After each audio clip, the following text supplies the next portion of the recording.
सस्ते बजट में मैंने एक हॉन्टेड हाउस रेंट पे लिया और शिफ्ट हो गया। घर में एंटर करते ही शावर अपने आप ऑन हो गया। मैंने हवा में चिल्लाया, अबे पानी, इतना एटीट्यूड मत दिखा, मीटर मेरा नहीं तेरा चल रहा है क्या? और तुरंत पानी बंद। मैंने सोचा बस यही हॉरर शुरू हुआ है। लेकिन अगले दिन टेबल पे फुल 3 कोर्स मील रेडी था। सूप भी, साथ में एक नोट पड़ा था, मील चार्ज 25 युआन। मेरा दिमाग कैलकुलेटर बन गया। भाई इतना टेस्टी खाना, मीट भी सब्जी भी रेस्टोरेंट में होता तो 50 से कम नहीं पड़ता। 25 तो सस्ता डील है, जोदी है। मैंने बिना सोचे चॉपस्टिक्स उठाई और चमकता हुआ ब्रेस्ट पोर्क मुंह में डाल दिया। हाय वाह, इतना टेस्टी। भूत है या मास्टर शेफ विनर? मैं पूरा खाना उड़ा गया। खाते खाते हवा में बोला, होस्ट भाई, आदमी मर गया फिर भी अकाउंटिंग चालू है, थोड़ा दिल बड़ा रखो यार। लेकिन हवा बिल्कुल शांत थी, सिर्फ मेरी चबाने की आवाज आ रही थी। खाना फिनिश करके मैंने जानबूझकर ग्रीजी प्लेट सिंक में फेंक दी। सोचा देखते हैं रूममेट कितना संस्कारी है। अगली सुबह बर्तनों की हल्की क्लैंग क्लैंग आवाज से मेरी आंख खुली। मैं चुपके से किचन के पास गया और देख के शॉक हो गया। सारे बर्तन परफेक्टली धुले हुए थे। साइड में एक और नोटे रखा था, डिश वॉशिंग फी 5 युआन पर wash, month and settlement. Man हंस हंस के पकड़, भाई ये भूत कम पीजी ओनर ज्यादा लग रहा है। अब मेरी भी शैतानी ऑन हो गई। मैंने एक बड़ा सा ट्रैश बैग डोर के सामने रख दिया। चल हीरो, इसको भी फेंक के दिखा। लेकिन नेक्स्ट डे ट्रैश गायब और डोर पे स्टिकी नोट चिपका हुआ, trash removal included, extra charges applicable. एक रात मैन लेट ऑफिस से थक के घर आया। अंधेर में स्विच ढूंढ ही रहा था कि लिविंग रूम की लाइट अपने आप ऑन हो गई। सॉफ्ट लाइट, बिल्कुल आंखों को इरिटेट नहीं कर रही थी। दिल थोड़ा इमोशनल हो गया। तभी ऊपर से एक नोट नीचे गिरा, light on service, electricity bill अलग से। मेरा इमोशन वही एक्सपायर हो गया। दिन ऐसे ही अजीब तरीके से गुजरते गए। धीरे धीरे मुझे मेरे वियर्ड घोस्ट रूममेट की हैबिट से समझ आ गई। उसका नाम था लियू रुयान। बंदा एक्सट्रीम क्लीन फ्रीक था। अगर मैं अंडरवियर फ्लोर पे फेंक देता तो वो अपने आप उठ के सिंक तक पहुंच जाता। और उसको ओसीडी भी था। बुक सेल्फ में एक भी बुक हाइट के अकॉर्डिंग ना हो तो नेक्स्ट मॉर्निंग सब परफेक्टली अरेंज्ड मिलता। कुकिंग उसकी 5 स्टार लेवल थी। लेकिन भाई साहब हर चीज का बिल बनाता था। Lastly on season tax pending. अगर मैं बोल देता कि खाना ज्यादा नमकीन है तो अगले 3 दिन सिर्फ बॉइल्ड टोफू ही मिलता था। शेफ नहीं भाई, रिवेंज मशीन है ये। और बंदा टॉक्सिक भी फुल लेवल का था। एक दिन मैन सेल से ली हुई शर्ट पहन के मिरर के सामने स्टाइल मार रहा था। तभी मिरर पे पानी की भाप से वर्ड्स लिखने लगे। Aesthetic questionable, taste questionable, wallet तो और भी क्वेश्चनेबल। मैं तुरंत भड़क गया। हाँ तो डिस्काउंट देख के खरीदना क्राइम है क्या? मिरर पे नए वर्ड्स आए, गाड़ी भी अलग चीज है, पैशन क्राइम अलग। मैं हवा में उंगली दिखा के बोला, तू मरने के बाद भी स्प्लिट बिल करता है, मुझे मत सिखा। मिरर पे सिर्फ 2 वर्ड्स आए, सेम टू सेम। धीरे धीरे मुझे उसकी प्रेजेंस की आदत सी हो गई थी। और सच बोलूं तो थोड़ा मजा भी आने लगा था। कम से कम अब मुझे रोज इंस्टेंट नूडल्स नहीं खाने पड़ते थे। और इस ठंडी बोरिंग सिटी में कोई तो था जो मेरे लिए लाइट ऑन छोड़ देता था। हाँ अलग बात है, उसका भी बिल आता था। एक दिन मेरा बेस्ट फ्रेंड और भाई जैसा दोस्त जीबोचंग मुझसे मिलने आया। मैंने पहले ही लियू रुयन को वार्निंग दे दी थी, देख भाई मेरा दोस्त तरपोक है, आज फुल हॉरर मूवी मत बनना। टेबल पे पढ़ा मैगजीन हवा में हल्का सा उठा, जैसे बोल रहा हो एक्स्ट्रा गेस्ट, एक्स्ट्रा चार्जेस। अगली सुबह जीबोचंग घर में घुसते ही ड्रामा करने लगा। लिन बेई, तू अमीर हो गया क्या? हाउसकीपर रख लिया? ये घर इतना क्लीन कैसे है? मैन बस ऑकवर्ड स्माइल दे रहा था। तभी टीवी पे चल रही गन फाइट मूवी अचानक फाइनेंशियल न्यूज पे स्विच हो गई। जीबोचंग उछल पड़ा, भाई रिमोट किसने दबाया? मैं कैजुअली बोला, कनेक्शन इश्यू होगा, और चैनल वापस चेंज कर दिया। हम बात कर ही रहे थे कि उसके सामने रखा कप धीरे धीरे टेबल के एज की तरफ स्लाइड करने लगा। जीबोचंग का रंग उठ गया। भाई कब चल क्यों रहा है? मैं आराम से कप वापस खींच के बोला, रिलैक्स, मेरा रूममेट थोड़ा नॉटी है पर खाना मस्त बनाता है। वो मुझे ऐसे देख रहा था जैसे मैं ओवर टाइम करते करते पगाल हो गया हूँ। लिनबे, तुझे स्ट्रेस ज्यादा हो गया है क्या? मैं बस चुपचाप सिक कर दिया। कैसे समझाता उसे? उसको बाय बोलने के बाद मैं सोफा पे बैठ गया। थोड़ा लोनली फील हो रहा था। तभी लिविंग रूम की लाइट धीरे धीरे डिम हो गई, सॉफ्ट और वार्म। मैं मुड़कर विंडो की तरफ देखा और इस बार लियू रुयान पहले से ज्यादा क्लियर दिख रहा था। लंबा रेड ड्रेस, लंबे बाल, पूरा आदमी स्मोक जैसा ट्रांसपेरेंट लग रहा था। वो क्वाइटली वही विंडो क्लीन कर रहा था जो मैं सुबह साफ करना भूल गया था। हर मूवमेंट इतना परफेक्ट था जैसे कोई ओसीडी का फाइनल बॉस हो। और पता नहीं क्यों उस मोमेंट पे मुझे लगा दुनिया कुछ भी सोचे फर्क नहीं पड़ता। इस बड़े शहर मेरे पास फाइनली एक घर था और एक बहुत ही अजीब फैमिली। लेकिन जिंदगी कभी ज्यादा देर पीसफुल नहीं रहती। कैपिटलिज्म नाम का असली हॉरर अभी बाकी था और उसका शिकार फिर से मैं ही बने वाला था। एक ठंडी सी कॉर्पोरेट ईमेल और 2 लाइन का इमोशनलेस एचआर स्पीच ने मेरी जॉब खत्म कर दी। रोज के 2 घंटे ट्रैवल करके जो छोटी सी सैलरी मिलती थी वो भी गई। कार्डबोर्ड बॉक्स हाथ में लेके मैं भीड़ भरी सड़कों पे चल रहा था और पहली बार लाइफ में सच में लगा जैसे मैं भी किसी डस्टबिन का एक्स्ट्रा कचरा हूँ। घर पहुंचते ही मैं सीधा ब्लैंकेट के अंदर घुस गया। जो फ्रस्ट्रेशन, टेंशन और प्रेशर इतने टाइम से दाबा के रखा था सब एक साथ बाहर आ गया। मैं बस रोता रहा। कितनी देर तक रोया पता ही नहीं चला। फिर लिविंग रूम से हल्की सी क्लासिकल म्यूजिक की आवाज आई, वही वाला पीस जो मुझे सबसे ज्यादा पसंद था। एक बार मैंने खाना खाते वक्त हवा में कैजुअली बोला था, ये म्यूजिक सुन के लगता है लाइफ अभी भी संभल सकती है। और आज वो ही म्यूजिक चल रहा था। मैं आंख पोंछता हुआ बाहर निकला। डाइनिंग टेबल टेबल पे गर्मा गर्म कोला चिकन विंग्स रखे थे, साइड में एक छोटा सा नोट पड़ा था, सिर्फ 2 वर्ड्स लिखे थे, फ्री। बस उस मोमेंट पे मेरी आंखों से फिर आंसू निकल गए, पर इस बार दुख से नहीं। पहली बार किसी ने बिना कंडीशन के मेरे लिए कुछ किया था। मैं धीरे से हवा में बोला थैंक यू, और पता नहीं क्यों ऐसा लगा जैसे हवा में किसी ने हल्की सी सांस छोड़ी हो। खाना खत्म करके मैंने लैपटॉप ऑन किया और रेज्यूमेस भेजना स्टार्ट कर दिया, एक के बाद नॉन स्टॉप, लेकिन रिप्लाई जीरो। कभी कभी इंटरव्यू मिलता भी तो लास्ट मोमेंट पे रिजेक्ट हो जाता। बैंक बैलेंस धीरे धीरे नीचे गिर रहा था और एंग्जाइटी मेरे दिमाग को टर्माइट्स की तरह खा रही थी। रातों की नींद भी गायब हो गई। फिर फाइनली मुझे मेरी ड्रीम कंपनी से इंटरव्यू कॉल आया। मैन तुरंत अपना इकलौता फॉर्मल सूट निकाल के रखा, वो ही जो स्पेशल ओकेजन्स के लिए संभाल के रखता था। इंटरव्यू वाले दिन मैं सुबह बहुत जल्दी उठ गया। नर्वस इतना था कि नीचे कॉफी शॉप पे ब्रेकफास्ट लेते वक्त हाथ कांप गया और पूरा गरम अमेरिकानो मेरी शर्ट पे गिर गया। उस सेकंड पे मुझे लगा बस भगवान भी बोल रहा है रहने दे। मैं ऑलमोस्ट रोता हुआ घर वापस भागा। इंटरव्यू में सिर्फ 1 घंटा बचा था। नई शर्ट खरीदने का टाइम भी नहीं था। मेन वॉल के अगेंस्ट बैठ गया। लाइफ मेरी ले ही लो अब। तभी बाथरूम से वॉशिंग मशीन की आवाज आई। मैं तुरंत फ्रीज हो गया, धीरे से बाथरूम गया और देखा मेरी कॉफी वाली शर्ट मशीन के अंदर वॉश हो रही। 20 मिनट बाद वॉशिंग मशीन रुकी और ड्रायर स्टार्ट हो गया। फिर 20 मिनट और बाद मेरे रूम के डोर पे एक क्लीन, वार्म और अच्छी फ्रेग्रेंस वाली शर्ट लटक रही थी इनविजिबल हैंगर पे। मैं कुछ सेकंड्स तक बस उस शर्ट को देखता रह गया। गोस्ट भाई तू रूममेट कम लाइफ सपोर्ट ज्यादा है। मैं तुरंत रेडी हुआ और सबवे स्टेशन की तरफ भागा। रश आवर चल रहा था। हर सेकंड के साथ मेरी हार्ट बीट और फास्ट हो रही थी। मैं ऑलमोस्ट डिसाइड कर चुका था कि बस पकड़ लेता हूँ। तभी सबवे गेट मशीन ने अचानक पीप किया और ग्रीन लाइट ऑन हो गई। गेट अपने आप खुल गया। मैं बिना सोचे सीधा स्प्रिंट मार के अंदर घुस गया। प्लेटफॉर्म पे पहुंचते ही देखा मेरी वाली ट्रेन के डोर्स धीरे धीरे बैंड हो रहे थे और उसी मोमेंट पे मुझे फील हुआ आज भी लियो रुयान मेरे साथ ही है। ओह नो, मेरी रीढ़ की हड्डी तक ठंडी पड़ गई। ट्रेन के डोर्स ऑलमोस्ट बंद होने वाले थे। तभी अचानक बीच में कुछ अटक गया। अलार्म बजने लगा और डोर्स दोबारा खुल गए। मैं सीधा स्प्रिंट मार के अंदर घुस गया। ट्रेन के अंदर आके मैं जोर जोर से सांस लेने लगा। दिल इतना फास्ट धड़क रहा था जैसे जिम का ट्रेडमिल बन गया हो। सब कुछ इतना परफेक्ट टाइमिंग पे हो रहा था जैसे कोई इनविजिबल बंदा मेरे लिए पूरा रूट क्लियर कर रहा हो। मैं इंटरव्यू स्टार्ट होने से सिर्फ 5 मिनट पहले कंपनी पहुंच गया। कॉन्फ्रेंस रूम में वेट करते हुए हर सेकंड टॉर्चर लग रहा था। हाथ ठंडे, गाला ड्राई, कॉन्फिडेंस मिसिंग। फाइनली मेरा नाम बुलाया गया। मैं डीप ब्रेथ लेके रूम के अंदर गया। सबने 4 इंटरव्यूअर्स लाइन में बैठे थे, फुल सीरियस एनपीसी फेसेस के साथ। मेरे हाथ पसीने से भीग गए। जो सेल्फ इंट्रोडक्शन मैंने रात भर रत्ता मारा था वो पूरा ब्लैंक हो गया। ब्रेन ने सीधा शट डाउन मार दिया। मैं ऑकवर्ड साइलेंस में खड़ा था। तभी टेबल पे रखा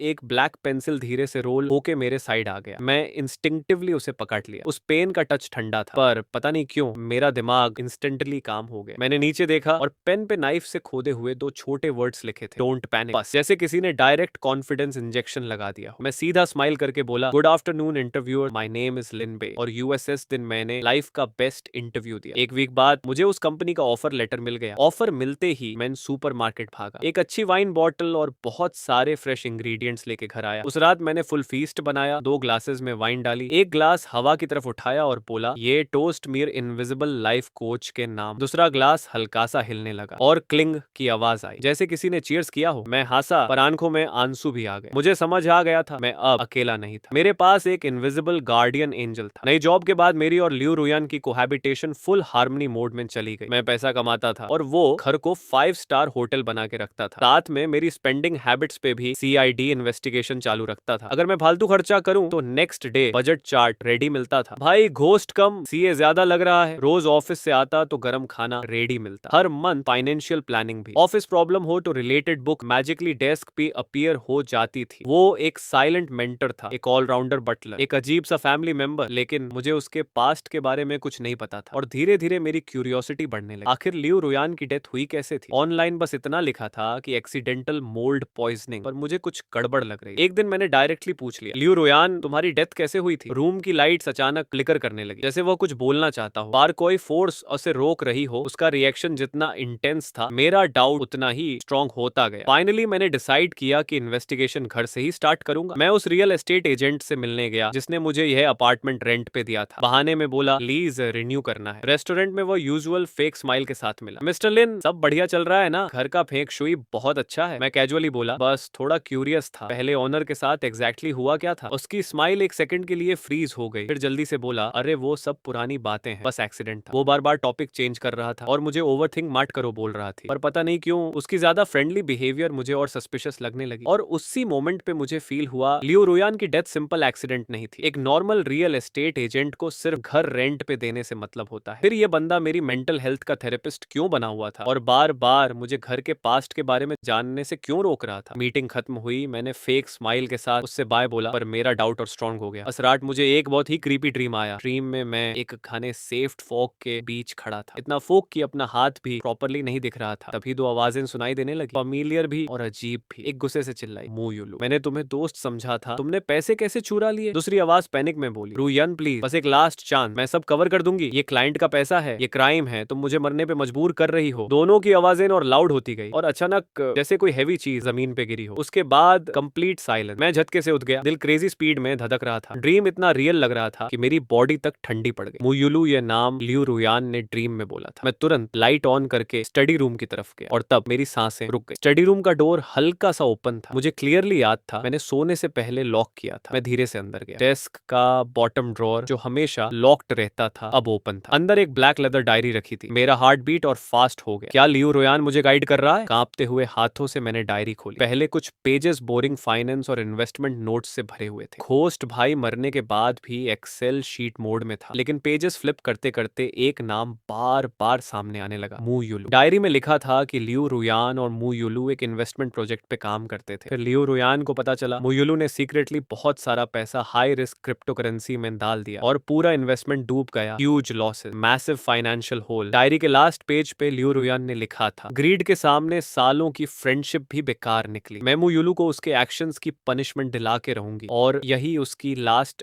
डायरी एंट्री थी। मेरे हाथ ठंडे पड़ गए। मैं डायरी लेके लिविंग रूम में आया और धीरे से पूछा, लियू रुयान, क्या तुम्हें उसने मारा था? बस इतना बोलते ही पूरा रूम फ्रीजिंग कोल्ड हो गया। चैंडेलियर वायलेंटली हिलने लगा। वॉल क्लॉक सीधा टूट के फ्लोर पे गिर गया। BHAE, इतना रिएक्शन तो वाईफाई बिल देख के भी नहीं आता। ये सबसे इंटेंस रिएक्शन था जो मैंने उसे कभी देखा था और उसी मोमेंट पे मेरी सारी सस्पिशंस कंफर्म हो गई। लियू रुयान की डेथ एक्सीडेंट नहीं थी, उसका मर्डर हुआ था। और जिस रियल एस्टेट एजेंट ने मुझे इतनी पॉलिटली स्माइल दी थी वो इस सब में इन्वॉल्व था। सच्चाई एक आईसी नाइफ की तरह मेरी पीसफुल लाइफ को चीर गई। मैंने उस स्पॉटलेस घर को देख रहा था जो लियू रुयान इतने प्यार से मेंटेन करता था और पहली बार मुझे सच में डर लगा। लेकिन फिर मैंने धीरे से बोला, लियू रुयान, मैं तुम्हें जस्टिस दिला के रहूंगा। रूम की फ्लिकरिंग लाइट्स धीरे धीरे काम हो गई और वार्म येलो लाइट वापस आ गई, जैसे वह मेरी बात समझ गया हो। मैं डीप ब्रेथ लेके सोफा पे बैठ गया। मुझे प्रूफ चाहिए, डायरी इंपॉर्टेंट थी, पर किसी को जेल भेजने के लिए नाफ नहीं। मुझे मुयुलू से खुद गलती करवानी पड़ेगी, इसलिए मैंने उससे दोबारा कांटेक्ट किया। बहाने में बोला कि मुझे इन्वेस्टमेंट और फाइनेंस सीखना है। वैसे भी गोस्ट रूममेट के साथ रह के फाइनेंशियल प्लानिंग तो सीख ही गया हूँ। इस बार मैंने मीटिंग एक नॉइजी ओपन एयर कैफे में सेट की और मिलने से पहले ही फोन का रिकॉर्डिंग फंक्शन सीक्रेटली ऑन कर दिया। मुंह युलू कॉफी सिप करते हुए मुस्कुराए, वाह लिन शाओगे, न्यू जॉब के बाद डायरेक्ट फाइनेंशियल मैनेजमेंट। मैं भी फेक स्माइल देके बोला, क्या करें, गरीबी ने MBA करा दिया। फिर कैजुअली बोला, वैसे मुझे आपका टेस्ट कमाल का है, आपने जो घर रिकमेंड किया उसके बाद तो मेरी लाइफ ही चेंज हो गई। उसने हल्की सी स्माइल दी। मैं धीरे से नेक्स्ट ट्रैप फेंका। वैसे उस घर की ओरिजिनल ओनर मिस लियू, वो भी फाइनेंस फील्ड में थी ना? जैसे ही मैंने लियू रुयान का नाम लिया उसकी आंखों की प्यूपिल एक सेकंड के लिए श्रिंक हो गई। बहुत छोटा रिएक्शन था पर मेरी नजर बच नहीं सकी। हाँ, मिस लियू बहुत टैलेंटेड थी। उसकी आवाज हल्की सी हैवी हो गई, पर अफसोस इतनी जल्दी चली गई। मैं तुरंत बोला, वैसे मुझे घर में कुछ डायरीज और नोट्स मिले हैं, हाफ चीजें तो मुझे समझ ही नहीं आती। मुझे लगा आप उन्हें अच्छे से जानती थी तो शायद